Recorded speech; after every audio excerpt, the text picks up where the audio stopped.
Alone Forever, probably.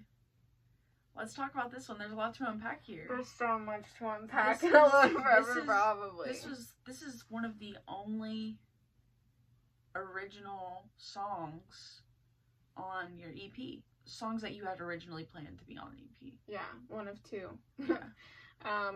This one and Strawberry Mentos were the only two that I planned putting on the EP. When I was a senior in high school, my friends, my peers, everyone, it seemed like at the time, was having these like romantic milestones. So like their first relationship, or their first time, or their first kiss, you know, and I was just there, and that was not happening for me. And so it was a very confusing feeling to watch everybody have those milestones and be like, well, why am I not having them? Which is still a question like you're gonna wrestle with, like, if you're not having them. But at the time I was like, again, didn't have any self-esteem.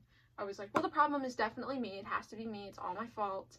And I do take accountability and responsibility for that. It is all my fault. I was like, it's all my fault that nobody wants to kiss me or date me or have sex with me, and that's cool. It's fine. You know, I'll deal with it.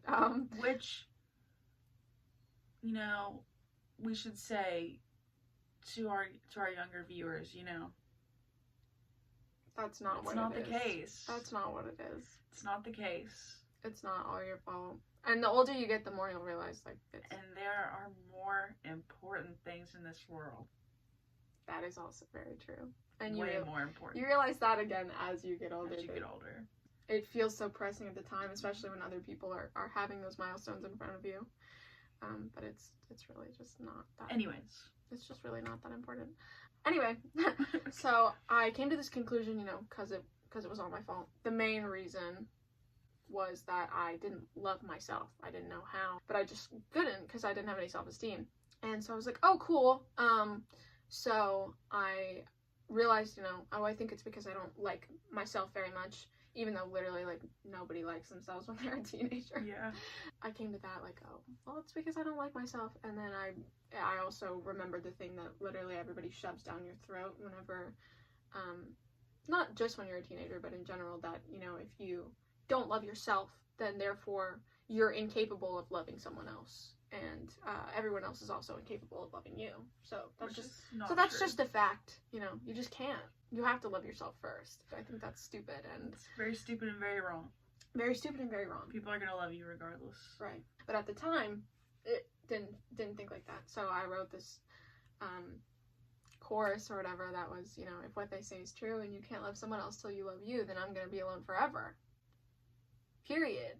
But then as I was writing, I was like, well, let's leave some room for error. Let's leave a little bit of, you know, of wiggle room. So I added this, you know, probably, that either, you know, potentially maybe I don't have to love myself in order to have other people love me, or potentially, I'm gonna learn to love myself and then other people will love me. Or maybe I'll just be wrong entirely, you know? But literally the whole song, it's a very, very angsty song. Very YN. I'm essentially listing reasons why I think, you know, it hadn't happened. Still haven't had my first kiss. When I was writing this song, I was at the park, and my parents were out of town, so I was like, you know, I didn't throw a party. Fuck no. I, like, went to the park, and Time to freelance. time to busk, babe. And I had, like, the first 2 verses, I think, and maybe the chorus. And, I sat there and I played it, and my dog was there, blah, blah, blah, and as I was, like, writing or whatever, this couple on a date came up to me, and they were like, hey, can we, like, listen to you play? And I was like, sure, but, like, I'm playing, like, some originals, and, like, I'm still writing it, so it might not be very good. And they were like, oh, like, well, let us listen to it, whatever. I sang, like, the first part of the song. This stranger that was sitting there and, like, listening to it, the girl on the date started crying. And at the time, I was like, holy shit, like, I made you cry? Like, I'm really, like, so... For real? For real? Like, it was that good? And I remember being like, oh my god, like, I'm so sorry. And she was like, no, like, she was, like, 20-something, I think, like, in her late 20s, and she was like, I remember exactly what that feels like. And she's like, it doesn't feel like that forever. It doesn't. I know it seems like it because you're so young. It was so validating, especially because, like, my parents weren't home as well, so I felt like a real adult, like, being out there, like, writing songs in the park. and having somebody sit there and like cry. It was the first time I'd seen anybody ever cry to one of my songs.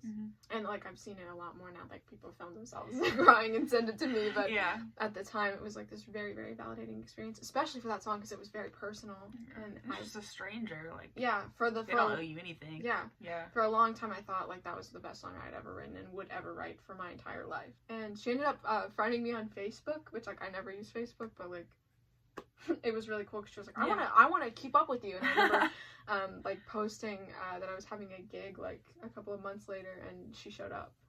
Dang. And yeah, and that was like, you've been making fans for a while. I have to do music because like that feeling of having somebody cry to like something that was so personal to me, and I felt like was so singular to me, was like one of the very first real experiences of validation that I had through music. The more you know.